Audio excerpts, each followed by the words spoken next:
Hoy nos encontramos acá en la comunidad de Sibacá Tercero de la aldea de Chujuyup. Hoy venimos a evaluar el trabajo que la Municipalidad de Santa Cruz del Quiché conjuntamente y acá con los vecinos ya se ejecutó, ¿verdad? Que es el mejoramiento de esta carretera que consiste en 2,5 kilómetros.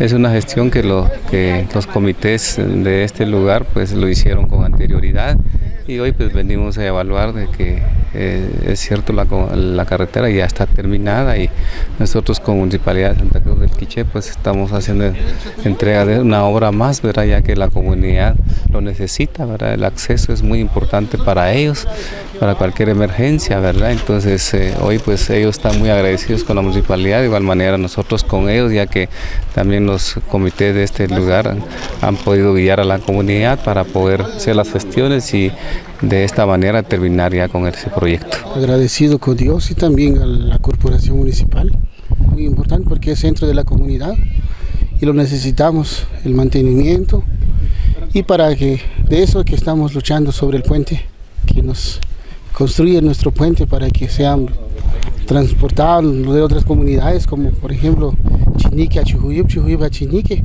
Ese sí es una carretera céntrica, entonces de eso estamos muy agradecidos al señor alcalde que viene a comprometer con nosotros. Pues aquí beneficia a Sibacá 3, a Aguilish, todo lo que es para Chujuyup.